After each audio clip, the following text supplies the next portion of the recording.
টাকা পাচার করা হয়েছে। অন্তর্বর্তীকালীন সরকার একটি শ্বেতপত্র প্রকাশ করেছে। এই শ্বেতপত্রতে দেখানো হয়েছে 28 লক্ষ কোটি টাকা হচ্ছে বিদেশে পাচার করা হয়েছে। 28-এর পরে কয়টা সংখ্যা হয় আমি আর্টস ইংলিশ ডিপার্টমেন্টের ছাত্র, আর্টস ব্যাকগ্রাউন্ডে পড়াশোনা করছি, আমার মাথায় আসে না 28-এর পরে কয়টা সংখ্যা হয়।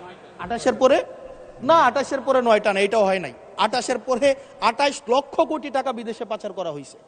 এখন মাননীয় স্পিকার, যারা পাচার করেছে তারা সদর্পে এখন হচ্ছে মাননীয় স্পিকার গুলশান, বনানী, ধানমন্ডি এই দেশে এখন বুক ফুলিয়ে চলাফেরা করে। মাননীয় স্পিকার, আমরা দেখেছি অন্তর্বর্তীকালীন সরকারের সময় বসুন্ধরার পুত্র সুবহান দেশে ঢুকার সাহস পায় নাই।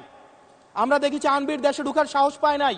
কিন্তু এই সরকার নির্বাচিত হয়ে আসার পরে আমরা দেখেছি সদর্বে এই সুবহানের পুত্র, এই ধর্ষক দেশে ঢুকেছে। মাননীয় স্পিকার, অন্তর্বর্তীকালীন সরকারের সময় দুর্নীতি দমন কমিশন বসুন্ধরার বিরুদ্ধে মামলা করেছে।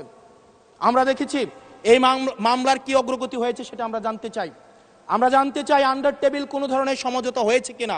যদি সমঝোতা না হয়ে থাকে তাহলে তাদের বিরুদ্ধে আইনগত ব্যবস্থা নিতে বাধাটা কোথায় সেটা বাংলাদেশের মানুষের সামনে প্রকাশ করতে হবে।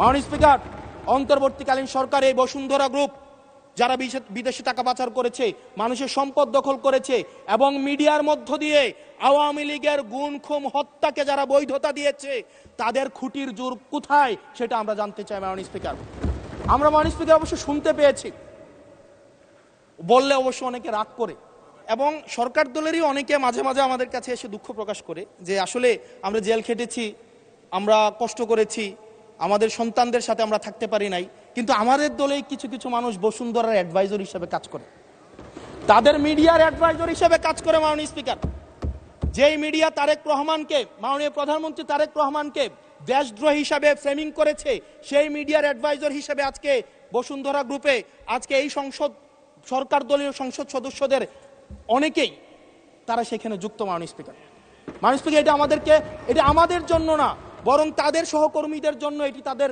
হৃদয়ে রক্তক্ষরণ হয়, সেটি আমরা জানি। মাননীয় স্পিকার, এই বসুন্ধরার বিরুদ্ধে যারা কথা বলে তাদের বিরুদ্ধে মিডিয়া লেলিয়ে দেওয়া হয়।